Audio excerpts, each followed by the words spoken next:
He is known for his contributions to the field of philosophy, particularly in the area of corporatist theory. He is recognized for his holistic approach to understanding society and the state.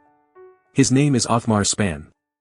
Othmar Spann, born into a family of inventors and manufacturers, grew up in the suburban area of Altmannsdorf, Vienna.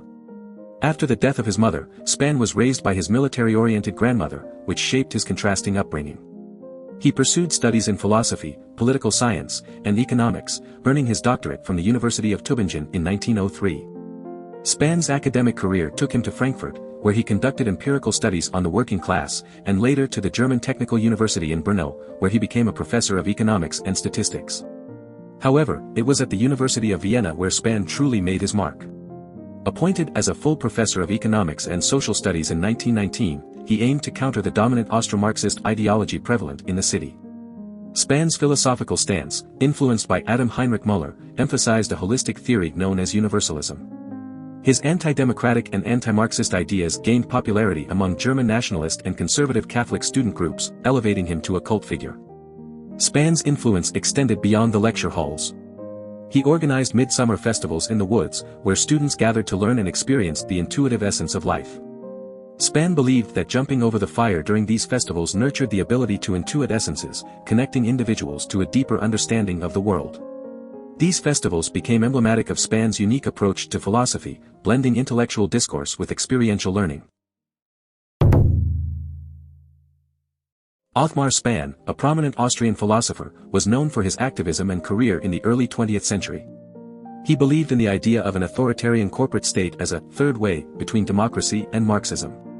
Spann's philosophy gained attention and recognition, particularly during the cultural crisis of the time. In 1928, Spann became a board member of the Kampfbund für Deutsche Kultur, an organization that aimed to promote German culture. He gave a speech in 1929, addressing the cultural crisis of the present, which received positive media coverage. His call for the authoritarian corporate state resonated with many, as it offered an alternative to the prevailing political ideologies. However, Spann's tenure with the Kampfbund was short-lived.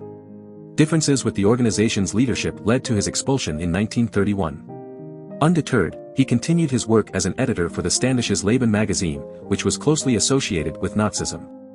Although he supported the burning of books, he did not align with the extent of anti-Semitism propagated by the Nazis.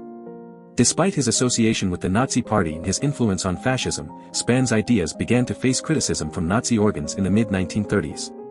His authoritarian theory of a corporate state, which he believed should be immediately implemented for the benefit of all, did not align completely with the Nazis' vision. Around 1936 and 1938, when the NSDAP was banned in Austria, Spann's castle in Bergwerk served as an illegal printing shop.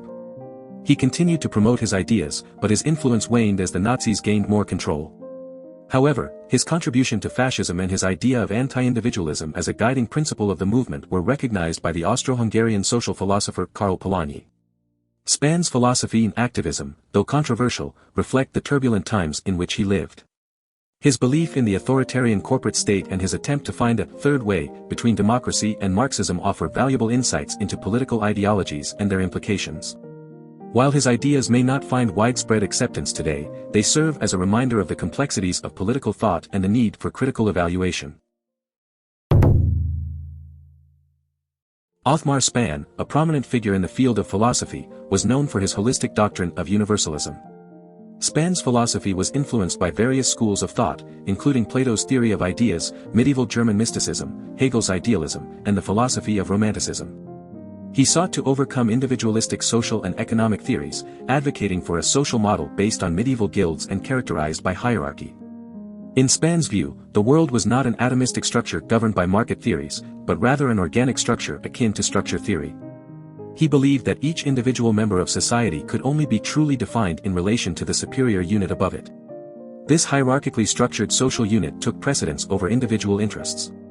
Spann envisioned an economic system that resembled a tiered structure, with the world economy at the top, followed by national economies, regional economies, business associations, companies, and individual economists.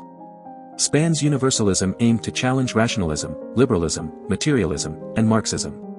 He called for a reorganization of state and society based on a professional basis, rejecting the notion that people were constituted by the state, race, or language. Instead, he emphasized the importance of a spiritual community, which he believed could be found in the Germans and their ethnic identity and heritage. His ideas were documented in his multi-volume anthology, Die Herdflamme, and his seminal work, The True State, published in 1921. Spann's philosophy continues to be relevant today as we grapple with individualism and the need for a more holistic approach to societal structures and economic systems. Do you want to explore more philosophers?